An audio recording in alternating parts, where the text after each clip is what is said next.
Et bonjour à tous, c'est Saeline, on se retrouve pour une nouvelle vidéo sur DAK, le nouveau héros qui a été annoncé sur Heroes of the Storm.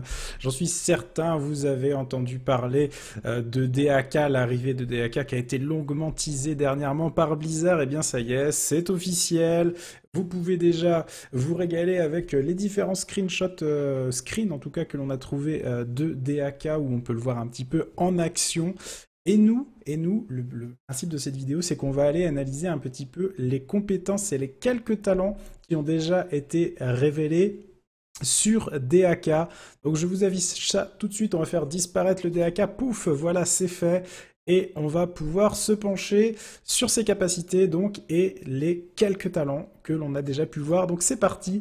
Donc DAK est un héros melee warrior pour son rôle annoncé. Donc la monture de DAK, donc le Z pour les Américains, pour nous c'est le W bien entendu, la monture de DAK, donc le Brush Stalker. Nous ne pouvons pas, vous ne pouvez pas utiliser de monture avec DAK. À la place, vous pouvez creuser un tunnel pour vous rendre dans un buisson n'importe où sur le champ de bataille avec 40 secondes de CD. Donc ce que ça veut dire, c'est, je pense que c'est assez explicite en fait. Toutes les 40 secondes, vous avez la possibilité un petit peu de gratter le sol comme avec un abatture pour vous téléporter en fait n'importe où sur la map, n'importe où du moment que ce soit dans un buisson. Donc ce qui veut dire qu'en termes de potentiel de gank, en potentiel de créer la terreur sur une lane en surgissant de nulle part, en mode ah tu croyais que t'étais en 1v1, et ben non en fait c'est un 2v1, vous avez cette force là avec DAK, et je pense que ça va pouvoir terroriser la solo queue principalement. Donc une monture qui peut être, un talent de monture qui peut être très très très intéressant. Pour le passif de DAK, Essence Collection. Donc, à chaque héros ennemi que l'on tue, ou où on a une assist, on récupère 10 essences et on gagne 2 essences par minion ennemi, donc par petit ennemi, par petit creep qui est tué à portée. On peut avoir jusqu'à 50 essences. Donc sur le principe là-dessus, c'est un système de stacking qui fonctionne comme la pierre d'âme de Diablo, où vous en avez pour chaque creep qui meurt, et vous en avez plus s'il y a un héros qui meurt, héros ennemi. Là c'est un peu la même chose, 10 par héros ennemi, 2 par minion, 50 maximum. Vous pouvez activer votre passif, donc votre dé, et l'activer consomme toutes les essences stockées afin de régénérer des PV sur les 5 prochaines secondes pour chaque stack consumé. Donc là-dessus, ok, il nous manque de voir les chiffres, mais grosso modo, vous avez une régénération de PV de possible en activant votre passif. Ça peut être cast pendant Drag et pendant Burrow. Donc Drag et Burrow, on verra plus tard pour les compétences, vous pouvez déjà le voir. Drag, c'est le Q-Spell, Burrow, c'est sur le E. Voilà, pour les compétences de DAK. Donc Drag, le Q-Spell, donc le A pour nous. Donc on tire notre langue, infligeant de légers dégâts au premier ennemi touché, donc c'est un skill shot, et l'ennemi touché, on va le tirer vers nous pendant 1 seconde 75. Donc à voir comment ça fonctionne. Est-ce que en fait c'est une sorte de hook de Stitches mais qui est un petit peu plus lent, en mode on le ramène peu à peu vers nous, ou est-ce que en fait on l'accroche la cible avec notre langue et ensuite si on recule, eh bien ça tire la cible vers nous? Il faut voir exactement comment va fonctionner cette mécanique, mais en tout cas, ça a l'air très très puissant sur le principe, parce que grosso modo, vous allez pouvoir choper un carry à distance et le ramener vers votre team, quoi. Il peut pas s'y résoudre, donc vous allez pouvoir le ramener vers votre team, et donc potentiellement offrir des kills. Donc c'est un sort de CC qui m'a l'air très très très puissant. Donc c'est bon à noter si vous étiez impatient du DAK. Déjà on commence avec une très bonne compétence. On a ensuite le Dark Swarm. Donc le W est pour les Américains, mais chez nous c'est le Z. Nous ne sommes pas en QWERTY, nous sommes en AZERTY. Donc le Z, le Dark Swarm. Pendant 3 secondes, on gagne la capacité de passer à travers les unités et on fait des dégâts en AOE autour de nous. Les dégâts sont doublés sur les héros.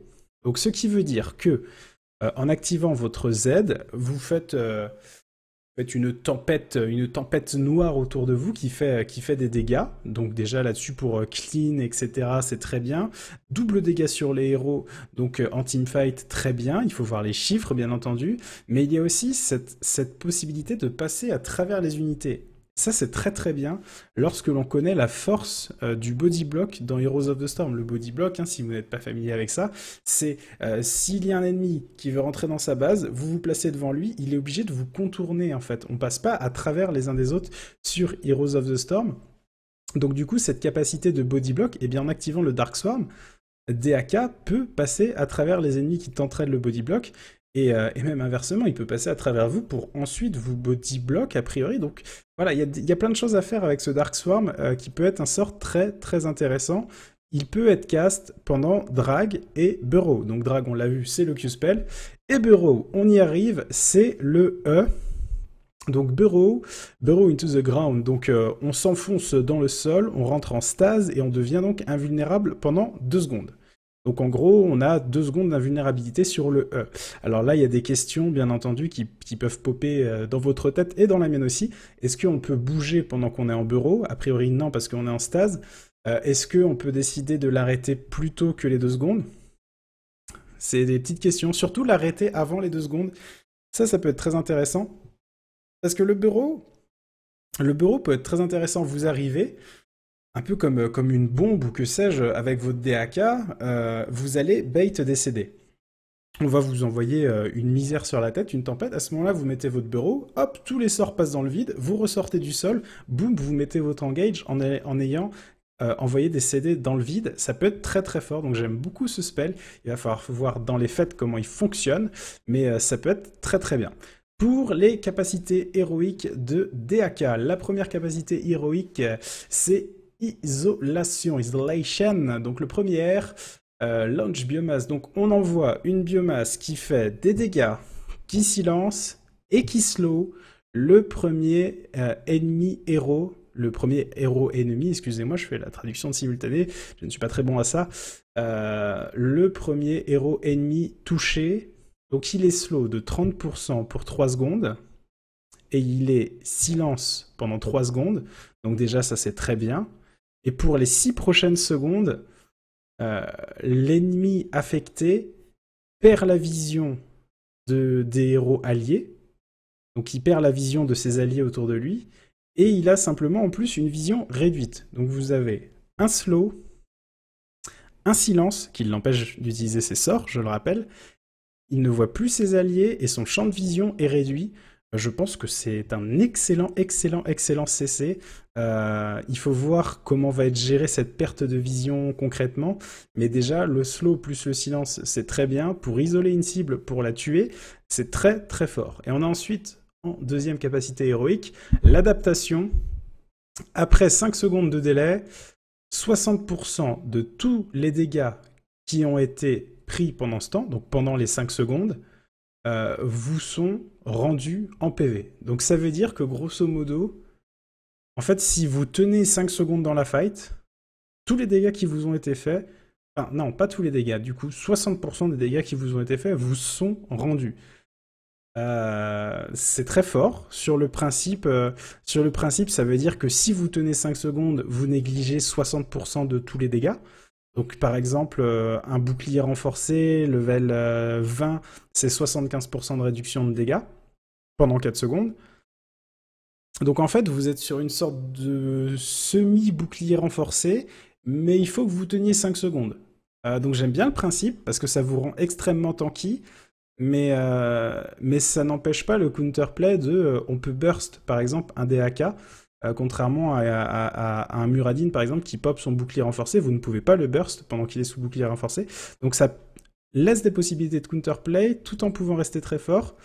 Ça a l'air très bien. Après, sur le principe, est-ce que cet ulti est nécessaire? C'est-à-dire que cet ulti vous rend très tanky. Mais à quel point DAK va être tanky sans l'adaptation en fait? Parce que si vous vous retrouvez avec un tank qui n'a pas assez de PV de base parce qu'il a besoin de l'adaptation pour être tanky, et bien à ce moment-là vous allez être un petit peu obligé de prendre cet ulti et ça vous fera passer à côté de l'isolation qui est très très bon. Après, si c'est simplement un très gros confort, l'adaptation, ça peut être intéressant. Je pense par exemple à un Muradin qui peut se jouer avec Avatar, principalement en solo tank. Si vous jouez en solo tank à l'heure actuelle, Muradin, vous partez sur l'Avatar. Mais lorsque vous partez en double tank maintenant, avec Muradin, on le voit beaucoup maintenant, des Muradin en double tank partir sur l'Uppercut. Donc peut-être qu'avec un DAK, selon les situations, vous pourrez partir isolation plutôt que adaptation. Il faut voir, en tout cas, on a deux ultis qui sont très très très corrects. Voilà, donc un skill set excellent. La monture est excellente. Le trait peut être très bien, il faut voir les chiffres, mais déjà, le fait que ça offre de la régène PV, ça va être très très bien. Le drag, ça a l'air génial.